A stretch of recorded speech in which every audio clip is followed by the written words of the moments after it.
all need to make smart decisions with our money. The Long-Term Investor podcast shows you how by distilling complex financial matters into easily digestible lessons. And now, here's your host, Chief Investment Officer at PlanCorp and the author of Making Money Simple, Peter Lazaroff. Welcome back to The Long-Term Investor. Today, we're going to be talking about bonds again, and one of the most common questions I get when we're talking bonds is, should I own individual bonds or bond funds? Today, I'll answer that, and more importantly, I'll show you the right way to use bonds so that your overall portfolio is easier to live with through any type of market cycle. So in this episode, I'm going to start by busting a few very persistent myths about individual bonds. I'll explain why reinvested income, not the price movements, is what drives long-term bond returns. And then I'm going to close with why I prefer non-index approaches for fixed income. The episode is designed to be evergreen, and the show notes will definitely include some charts that makes one of today's key points pop. But if you're looking for some help to sort out bonds with your investment portfolio, there's a link in the description to schedule a call with me, and I can help you get started working with PlanCorp. If you don't want to go to the episode description, that link is simply callwithpeter.com. Now, what is the role of bonds? I like to think of them as the shock absorbers of the portfolio, not the engine, because their primary job isn't to produce the highest return or the most income. It's to reduce the overall volatility so that you can stick with your long-term plan, especially when stock markets get rough.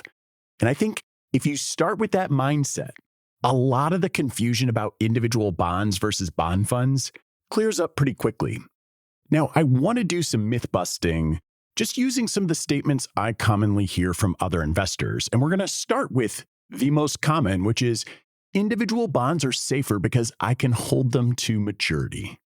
Now, listen, holding a bond to maturity may spare you from realizing or seeing evidence of a price decline, but it doesn't spare you from the economic reality of a lower than market yield if rates move up after you buy. And while you may not see the price of your bond decline on the statement or the brokerage website, the market price is in fact different. All you have to do is try to sell the bond and you will see that yourself. Now, some people will respond to that saying, well, that's why I always hold to maturity, but that ignores the opportunity cost. When you hold a bond to maturity, you have locked in yesterday's yield while the market may be offering a more attractive income today. And I think this is really where investors often misread what actually drives returns. Over a long horizon, reinvested income and compounding tend to dominate the total returns, not those short-term price movements that people worry about with their long-term bond funds. And there are two charts from Vanguard that I have in the show notes at thelongterminvestor.com that just show this beautifully. I get it. The idea of your bond funds losing money can feel scary, especially if it isn't something you're used to. But when you look at these charts and you see the real data, you have to remember that the income that you're receiving from these bonds offsets any of the price losses you may experience. And it's that income that overwhelmingly makes up the total return of your bond funds. Now, total return versus income seems to be one of these things that people struggle a lot with when they're thinking about the decision around bonds. And I covered this topic extensively earlier in the year in episode 203, Income versus Total Return. Again, I'll link to it in the show notes, but you can also scroll back in your podcast app to episode 203 if you want to see that. Myth number 2.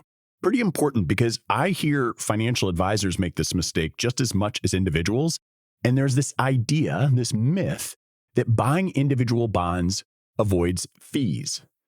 It's true that you won't see an expense ratio on a CUSIP in your brokerage account, but you are still paying a spread and a dealer markup that's just embedded into the price. And those costs are very real. They vary by issue and by size, but they're basically never transparent to the retail buyer. So with funds, the cost is visible and it's often lower than what most individuals are paying when sourcing and trading bonds on their own, because think about it, if you're buying bonds in the hundreds of thousands, is a big transaction. These bond funds are buying in the millions, the tens of millions, sometimes the hundreds of millions. And there's a study that I linked to in the show notes that shows that the typical odd lot retail purchase will have embedded trading costs of anywhere between 0.45% and 0.6%. But there was a lot of data in that report that showed that number can be even higher for municipal bonds as well as some corporate issuances. So the idea that your individual bond portfolio is free is just not true. You just don't see the cost because it is embedded in the price of your bond. Third myth I want to bust here, and I hear this all the time, is that, quote, bond ladders give me more control and certainty. Ladders can feel comforting because you pick the rungs and the dates. But here's the real problem. How is this any different than a bond fund? Especially when you're just rolling the maturing bond's principal into a new bond. Because in this case, you've basically just created an undiversified bond fund for yourself that has less flexibility to reinvest efficiently across sectors and maturities as market moves, but also the interest income is likely to drag on performance because you can't really buy individual bonds with your interest payments. And what I'll often see people do is put the interest payments into a bond fund anyways. And then I get back to the point, well, then what are we talking about here? This idea that you have more control, you do have more control, but that is a huge opportunity cost. And I think what is really important as we talk about these different myths is just to remember that reinvestment of yields is just such a huge driver of total returns. And a bond fund that can reinvest across thousands of bonds across the planet, they can capture more income opportunity far more effectively than a static ladder that you have to manually maintain. So just to summarize what we've done here, we've clearly stated a preference for bond funds. It's because they provide instant diversification, access to global markets, professional trading, and systematic reinvestment at current yields. And because there's access to thousands of different issuers, that also reduces the issuer-specific risk and the operational headaches that come from sourcing and pricing and rolling individual bonds. So for most investors, especially those near or in retirement who value smoother outcomes, funds are the cleaner tool. I've established this preference for using bond funds instead of individual bonds, but I do have to point out something else that I see people get wrong in the space. The idea of investing in an index, because it's very different for bonds than it is for stocks. And I think that the structural issues are important enough for you to understand. Let me lay out three things. The most important one is that non-economic buyers dominate large parts of the market. And when you go out and you buy stocks, regardless of who's buying stocks, typically it's because you're trying to earn return, but more than half of global fixed income is held by participants who are not trying to maximize risk-adjusted returns. So of the global fixed income market, roughly 22% is owned by central banks, and another 32% is owned by banks and insurers. And their mandates and constraints can distort supply and demand and pricing. And in a market that is so heavily influenced by non-economic buyers, there are opportunities for people who are profit-seeking. For those who are very big proponents of index investing, you'll be well-versed in the argument that people can't identify where there is opportunities to capitalize versus an index. So it's not these non-economic buyers alone, though. It is also the idea of how an index is constructed. So in a stock market index, the biggest companies get the biggest weight. Pretty straightforward. And that's sort of a way of the market rewarding the companies who are most in demand. But with a bond index, it's debt weighting. And that means that those who have the most debt are going to get the biggest weight.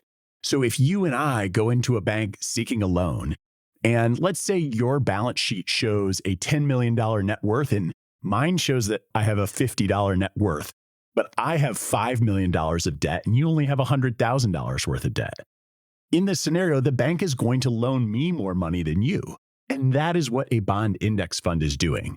And so it's just not a practical way to be accessing that asset class. The other thing, and this is going to be the last thing I mention with the bond indexes, is that there is a lot of concentration, particularly in the US aggregate bond index. That index in particular is heavily tilted to government and mortgage-backed securities, with treasuries being about 40%, and then the government-related MBS pushing the overall share of government exposure to about 70%. And typically, these have shown pretty high correlations, so you're not really getting as much diversification as the label aggregate implies. As a result, my preference is for non-index bond holdings. As you might guess, I have spoken in more detail on this topic before. I will link to the episode in the show notes, but is also, for your own reference, episode 99, titled The Problem with Investing in Bond Indexes.